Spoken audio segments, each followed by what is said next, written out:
오늘은 마태복음 26장 26절부터 30절까지 말씀을 가지고 성찬이 주는 은혜라는 제목으로 같이 함께 말씀을 좀 나누겠습니다. 여러분, 오늘 이제 본문 말씀은 예수님께서 마지막 만찬을 행하셨던 모습, 그 모습을 기록하고 있습니다. 특별히 오늘 우리가 읽은 본문은 그 만찬 가운데서도 예수님께서 성찬식을 행하셨던 모습을 우리가 읽었습니다.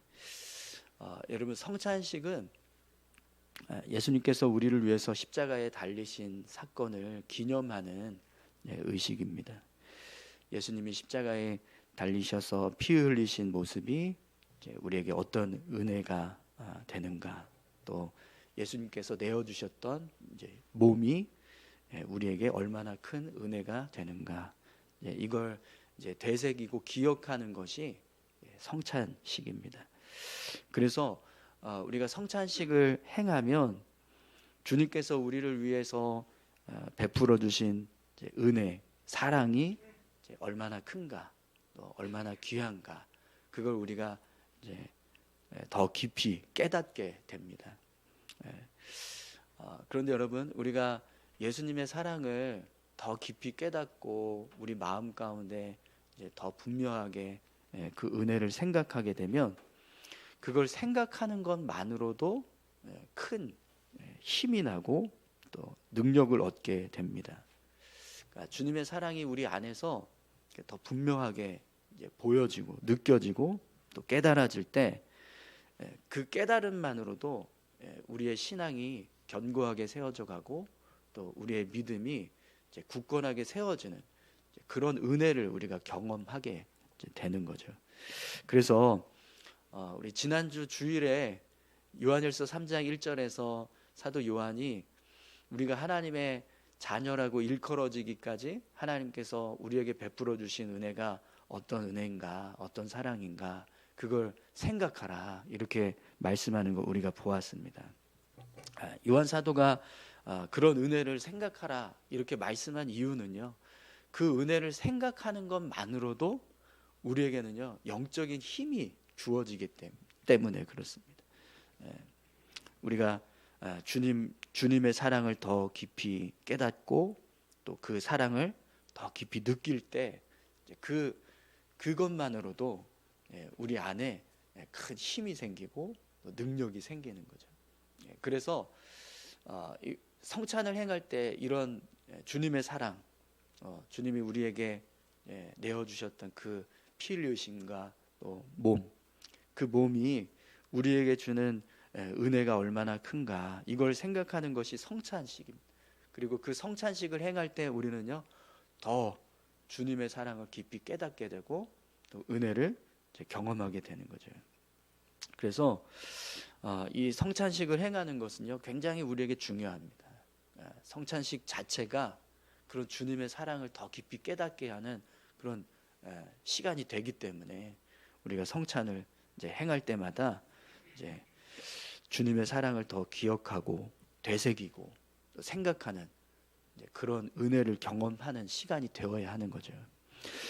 오늘 본문 말씀을 통해서 우리가 성찬식에 대해서 너무나 잘 알고 있고 또 많이 본 말씀이기도 하지만 그럼에도 불구하고 성찬식이 우리에게 주는 은혜가 무엇인가, 우리가 그걸 다시 한번 좀 정리하는 시간이 되었으면 좋겠습니다. 우선 우리 본문의 말씀을 같이 함께 살펴보겠습니다. 26절에서 28절까지 말씀 한번 보시죠. 그들이 먹을 때 예수께서 떡을 가지사 축사하시고 떼어 제자들에게 주시며 이르시되 받아서 먹으라, 이것은 내 몸이니라 하시고 또 잔을 가지사 감사 기도하시고 그들에게 주시며 이르시되 너희가 다 이것을 마시라, 이것은 죄사함을 얻게 하려고 많은 사람을 위하여 흘린 바 나의 피 곧 언약의 피니라. 아멘. 예수님께서 떡과 포도주를 제자들에게 나눠주십니다. 그러면서 떡은 당신의 몸이다 이렇게 말씀하시고요, 또 포도주는 당신의 피다, 특별히 본문에서는 언약의 피 이렇게 이제 말씀을 합니다. 그런데 여러분 본문을 잘 보시면 예수님께서 제자들에게 이 몸과 자기의 몸과 피를 이제 상징하는 떡과 포도주를 나눠 주실 때 이것이 무엇을 위한 것이다 이렇게 말씀하시죠. 본문을 보시면 28절에 이것은 죄 사함을 얻게 하려고 많은 사람을 위하여 흘리는 바 나의 피 곧 언약의 피니라 이렇게 말씀하고 있습니다. 여러분 이제 본문에서 언약의 피, 이제 피에 관해서만 말씀하고 있지만 여러분 이 말씀은 예수님의 몸과 피 모두 우리의 죄를 사하는 언약의 몸, 언약의 피다 이렇게 말씀하신 겁니다. 언약의 피만 얘기하고 있다고 그래서 우리가 성찬식 행할 때 이제 포도주만 이게 우리의 죄를 사하는 예수님의 피다 이렇게만 생각하시면 안 되고요. 성찬식에서 행할 때 떡도 우리의 죄를 사하시는 예수님의 그 언약의 몸이다. 포도주도 우리의 죄를 사하시는 예수님의 그 언약의 피다. 이렇게 지금 말씀하고 계시는 거예요. 여러분 예수님께서 십자가에 달리셔서 피 흘리신 피 그리고 십자가에 달리셨던 그 몸이 우리의 죄를 사하는 언약이 된다는 것을 믿으십니까? 그래서 여러분 우리가 성찬식을 행할 때 성찬식은요 예수님의 몸을 상징하는 떡과 예수님의 피를 상징하는 포도주를 먹고 마시면서 이것이 하나님께서 우리의 죄를 사하시고 우리를 구원하셨다라는 약속이라는 거예요. 약속. 그 사실을 우리에게 알려주는 의식이라는 거죠. 사랑하는 성도 여러분, 성찬식을 행하실 때마다 하나님께서 우리의 죄를 사하시고 우리를 구원하셨다라는 약속을 더 분명하게 깨달으실 수 있기를 축원합니다. 예수님이 십자가에 달려 죽으심으로 우리의 죄를 대속해 주셨습니다. 이 약속을 기억하게 하는 것이 바로 성찬식인 거예요. 그렇기 때문에 우리가 성찬식을 행할 때 하나님이 예수님 이 땅에 보내셔서 예수님을 십자가에 달려 죽게 하시는 그 일을 통해서 내 죄가 사함 받았지, 내가 깨끗해졌지, 이걸 기억하는, 이걸 깨닫게 되는 그런 은혜가 부어지게 되는 겁니다. 오늘 저와 여러분들이 성찬식을 행하실 때 이 약속을 기억하실 수 있기를 소망합니다. 그냥 포도주를 먹고 떡을 먹는다 이것이 아니라 그래 이게 약속이지, 내가 지금 약속을 붙잡는 거지, 이제 이렇게 우리가 믿음으로 성찬식을 행하는 거죠. 그런 약속이 주어지는 성찬식이 된다라는 사실을 여러분 우리가 잊지 않으셨으면 좋겠습니다. 또 오늘 본문을 보니까요 성찬식을 행할 때 우리가 기억해야 하는 은혜가 있어요. 오늘 본문 앞부분에 보시면 어떤 내용이 나오냐면 예수님께서 식사하시면서 제자들에게 자기를 팔 자에 대해서 말씀하세요. 제자들 중에 나를 대제사장에게 넘길 자가 있다 이런 말씀을 하시거든요. 근데 그때 그 말을 들은 가룟 유다가 예수님을 향해서 이렇게 이야기합니다. 우리 25절 같이 한번 보시죠. 예수를 파는 유다가 대답하여 이르되 랍비여 나는 아니지요. 대답하시되 내가 말하였도다 하시니라. 아멘.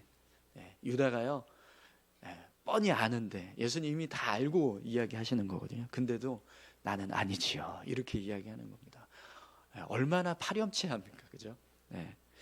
자신의 스승 되시는 예수님을 그냥 은30에 팔아 넘긴 이 유다의 모습은 정말 인간이 얼마나 악한가, 얼마나 악할 수 있는가 그걸 잘 보여주는 모습입니다.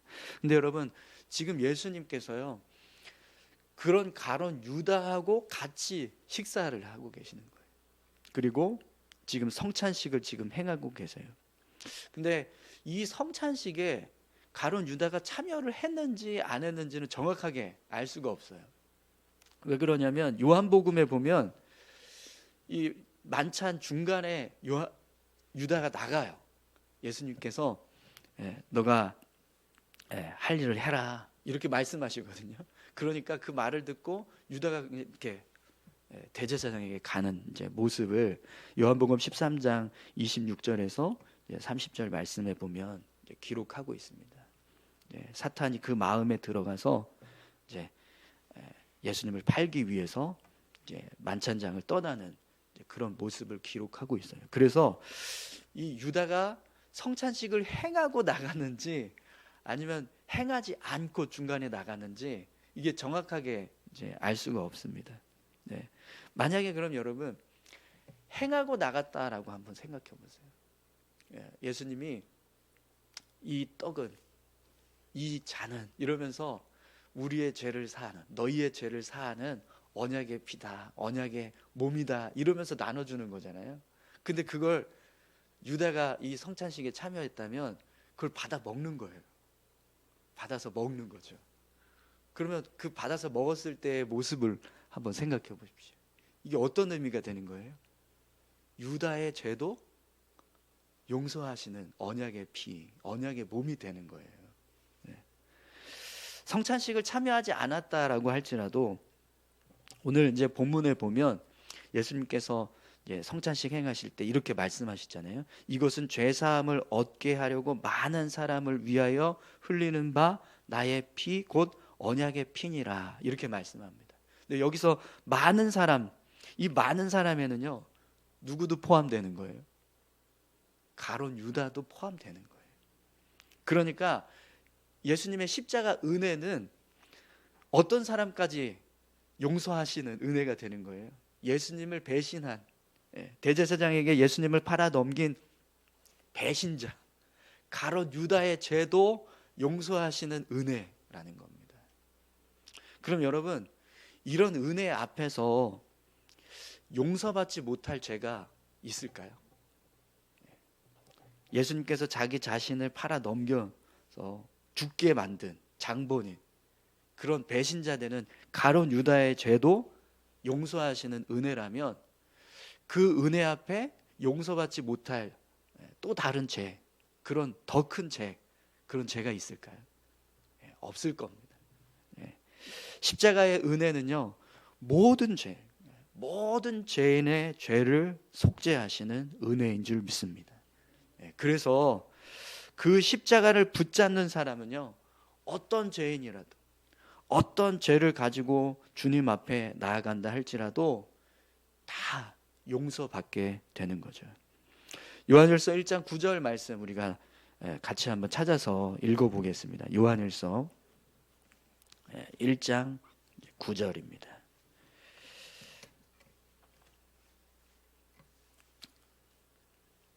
요즘 우리 주일날 요한일서 말씀 이렇게 보고 있으니까 이렇게 좀 이렇게 잘 책할게 이렇게 해주시면 감사하겠습니다.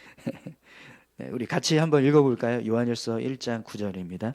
만일 우리가 우리 죄를 자백하면 그는 미쁘시고 의로우사 우리 죄를 사하시며 우리를 모든 불의에서 깨끗하게 하실 것이요. 아멘. 우리가 십자가 앞에 무릎을 꿇고 우리의 모든 죄를 고백하고 회개하는 거죠. 그러면 예수님은요 그 모든 죄를 다 용서해 주시는 줄 믿습니다. 사랑하는 성도 여러분, 오늘 저와 여러분들이 성찬에 참여하실 때마다 예수님께서 십자가를 내어주셨던 십자가에 달리셨던 그 사건이 모든 죄를 사해 주시는 은혜의 사건이다. 그 십자가 앞에서 용서받지 못할 죄는 없다. 이 사실을 더 깊이 깨닫게 되시기를 축원합니다. 성찬식 행하실 때 오늘은 포도주가 아니라 포도 주스네 이것만 보지 마시고 오늘은 카스테라가 아니라 뭐 다른 빵이 이런 것만 생각하지 마시고요. 우리가 이런 은혜를 깨달아야 된다는 거예요. 성찬 행할 때 내 모든 죄 정말 내가 감추고 싶은 정말 부끄러운 죄 그 죄까지도 주님이 다 용서하셨지 다 사해 주셨지 이걸 깨닫는 저와 여러분들이 되시기를 소망합니다. 마지막으로 여러분 우리가 성찬식을 행할 때 기억해야 되는 은혜가 있어요. 오늘 본문을 보시면 예수님께서 내가 포도나무에서 난 것을 이제부터 먹지 않겠다 이렇게 이제 말씀하시는 것을 보게 됩니다. 우리 29절에서 30절까지 말씀 보겠습니다. 그러나 너에게 이르노니 내가 포도나무에서 난 것을 이제부터 내 아버지의 나라에서 새 것으로 너희와 함께 마시는 날까지 마시지 아니하리라 하시니라. 이에 그들이 찬미하고 감람산으로 나아가니라. 아멘. 복음서를 보면 실제로요, 예수님께서 이 마지막 만찬을 행하시고 난 이후부터 전혀 포도주를 마시지 않으세요. 네. 원래 이제 십자가에 달리는 이제 죄수들에게는 로마 군병들이 이제 그 고통을 좀 줄여주려고 몰약을 탄 포도주를 마시게 하거든요. 근데 예수님께서 그걸 마시지 않으셨어요. 또 십자가에 달리셔서 하나님을 향해서 이렇게 부르짖으셨을 때, 고통으로 부르짖으셨을 때 그 소리를 들은 군병이 이제 신 포도주를 해용에 묻혀서 예수님 입에 댑니다. 근데 그때도 예수님께서 마시지 않으세요. 그리고 결국에는 이제 숨을 거두셨거든요. 그런데 그렇게 예수님께서 이 만찬에서만 이제 끝으로 포도주를 마시지 않겠다라고 하셨던 이유가 있어요. 오늘 본문을 보면 그 이유를 뭐라고 말씀합니까? 아버지의 나라에서 새 것으로 너희와 함께 마시는 날까지 마시지 아니하리라. 이렇게 말씀합니다. 이게 이유라는 거예요. 더 이상 내가 이 땅에서 포도주 마시지 않겠다라고 말씀하신 이유가 이거라는 거죠. 근데 여러분, 이 말씀은요, 지금 이 성찬식에 참여하고 있는 제자들, 그 제자들을 향해서 너희들과 내가 아버지의 나라에서 새 포도주를 마시는 날, 그 날까지 내가 다시는 이 땅에서 나는 포도주는 마시지 않겠다, 이렇게 말씀하고 있는 겁니다. 이게 무슨 뜻이냐면 이 성찬식에 참여하는 모든 제자들이 결국 언젠가는 하나님 나라에서 예수님과 함께 포도주를 마시는 그런 아주 영광스러운 기쁨의 순간을 맞이하게 될 거라는 거예요. 여러분, 오늘 저와 여러분들이 언젠가 주님 앞에 서면, 하나님 나라에 가시면 예수님과 함께 포도주를 마시는 그런 기쁨의 순간, 영광스러운 순간을 맞이하게 될 줄 믿습니다. 네. 이 땅에서는 술 마시는 거 우리가 막 뭐라 하지만 천국 가면 포도주 마실 수 있습니다. 무슨 맛일지 기대하시기 바랍니다. 네. 자, 그러면 여러분, 우리가 예수님과 함께 천국에서 포도주를 마신다라고 할 때 그 모습을 한번 상상해 보세요. 어떤 모습일까? 네, 우리가 성경을 보면 혼인잔치에 참여한다라고 되어 있거든요. 요한계시록 19장 9절에 보면 우리가 어린 양의 혼인잔치에 참여하게 될 거다, 이렇게 말씀을 합니다. 그러면 그 혼인잔치에 참여해서 예수님이 이제 포도주를 같이 우리와 같이 마신다고 생각을 해보세요. 그럼 어떤 분위기에서 마실까요?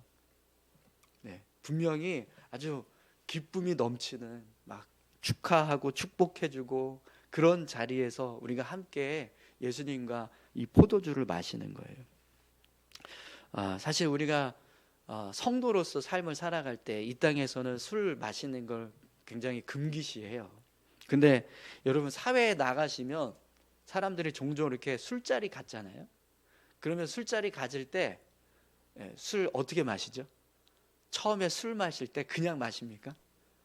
회식 자리에서 사람들이 이렇게 우리 술 이렇게 술 따라주면서 이렇게 마시는 거예요. 그럼 맨 처음에 뭐 하죠? 건배하잖아요. 건배. 대표가 한 사람이 뭐 위하여 이러면 같이 위하여. 옛날에는 그랬는데 지금은 트렌드가 바뀌어가지고 뭐 이렇게 건배사를 되게 멋들어지게 해야지 된다고 그러더라고요. 저는 이제 경험이 없으니까 어떻게 하는지 모르겠습니다만. 네. 그러면 여러분, 그 모습을 한번 생각을 해보세요. 예수님이 포도주 잔을 들고 건배하시는 거예요. 천국의 삶을 위하여. 그러면 우리가 다 같이 위하여 이러면서 같이 포도주를 마신다고 생각을 해보십시오. 네, 그냥 상상입니다. 상상. 괜히 오해하지 마세요. 네. 근데 그렇게 예수님과 함께 포도주를 마시는데, 여러분, 그거 왜 하죠? 건배 왜 합니까? 서로 화합하고 친밀해지기 위해서 하시는 거잖아요. 근데 그 모습, 우리가 천국에서 예수님과 함께 포도주 마시는 모습도 똑같을 겁니다. 그죠? 예수님과 더 영적으로 친밀해지고 화합하고 하나 되기 위한 영적인 교제의 모습을 이제 이루는 거죠. 예수님께서 그렇게 우리와 함께 교제하시면서 기쁨의 잔치를 이루시는 그 순간이 우리에게 주어진다. 그런 영광스러운 그런 기쁨의 순간이 우리에게 오게 될 거다. 맞이하게 될 거다. 이걸 우리에게 말씀하고 계신다는 겁니다. 그래서 여러분, 성찬식 참여할 때 또 이거 이렇게 말씀드렸더니 막 건배사만 생각, 성찬식 할 때 예수님이 위하여 이거 생각하시면 안 되고요. 성찬식을 행하면서 우리가 천국에서 그렇게 예수님과 기쁨의 교제를 이루고 천국 잔치에 참여하는 영광스러운 순간을 우리가 맞이하는구나, 이걸 기억해야 된다는 겁니다. 오늘 저와 여러분들이 성찬식을 행하시면서 그 영광스러운 순간이 우리에게 오는 것, 그걸 더 깊이 깨닫게 되시는 그런 은혜가 있기를 소망합니다. 우리 같이 함께 기도하실까요? 성찬의 은혜, 우리가 세 가지를 같이 함께 살펴봤습니다. 이 성찬은 우리에게 언약이라는 겁니다. 우리의 죄를 사하시는 언약, 우리의 모든 죄를 사하기 위해서 흘리신 피, 내어주신 몸이, 그 피가, 그 몸이 언약이다. 또 성찬은 모든 죄, 예수님께서 모든 죄를 다 용서하시는 그런 용서의 은혜를 상징한다. 우리가 그 은혜를 기억해야 한다라고 말씀드렸습니다. 또 언젠가 우리가 주님 앞에 설 때 정말 기쁨으로 영광스럽게 주님과 포도주를 마시는 그런 순간을 우리에게 맞이하게 될 것이다. 그걸 우리에게 깨닫게 하는 시간이 이 성찬입니다. 여러분, 성찬 때뿐만 아니라 십자가를 생각할 때마다 이런 은혜를 기억하고 감사하면서 믿음으로 우리가 더 담대하게 예수님을 믿는 믿음의 삶을 살아갈 수 있게 해달라고 함께 기도하기 원합니다. 다 같이 기도하시겠습니다. 하나님 아버지, 감사합니다. 예수님 십자가에 달리시고 우리의 모든 죄를 사하시고